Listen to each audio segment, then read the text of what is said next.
मैं विनीता गुप्ता राजकीय महिला पॉलिटेक्निक महाविद्यालय अजमेर टीटीसी एलआरडीसी के ऑनलाइन प्रोग्राम में आज आपको वसा के बारे में बताऊंगी। वसा का रासायनिक नाम ट्राइग्लिसराइड है। वसा चिकनाई लिए हुए पदार्थ होते हैं और पानी में अघुलनशील और कार्बनिक यौगिक में घुलनशील होते हैं। आज हम बात करेंगे वसा के क्लासिफिकेशन के बारे में। वसा का वर्गीकरण मैं आपको बताऊंगी। वसा को 4 भागों में विभक्त किया गया है। सबसे पहले है साधारण वसा, फिर है संयुक्त वसा, मोम और उद्भूत वसा। साधारण वसा को 2 भागों में विभक्त किया गया है।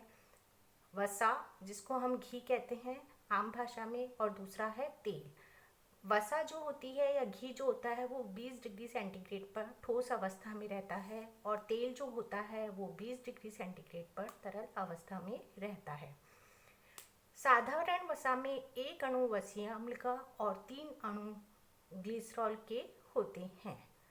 दूसरा है संयुक्त वसा। संयुक्त वसा को 4 भागों में बांटा गया है: सल्फोलिपिड, फास्फोलिपिड, ग्लाइकोलिपिड और लाइपोप्रोटीन। संयुक्त वसा में वसीय अम्ल और ग्लिसरॉल के अतिरिक्त एक कार्बनिक यौगिक और मिला होता है।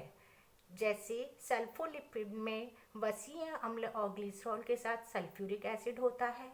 फास्फोलिपिड में वसीय अम्ल और ग्लिसरॉल के साथ फास्फोरिक एसिड होता है। ग्लाइकोलिपिड में वसीय अम्ल और ग्लिसरॉल के साथ कार्बोज होता है, और लाइपोप्रोटीन में वसीय अम्ल और ग्लिसरॉल के साथ प्रोटीन होता है। तीसरा है मोम। मोम जो है ये वसीय अम्ल और जटिल अल्कोहल का मिश्रण होते हैं। चौथा है उद्भूत वसा। उद्भूत वसा वसा के जलीय विश्लेषण और एंजाइम वसा पर एंजाइम की क्रिया के पश्चात प्राप्त होने वाली वसाएं होती हैं। उद्भूत वसा को हम 2 भागों में बांट सकते हैं। पहला है वसीय अम्ल और दूसरा है स्टीरॉल।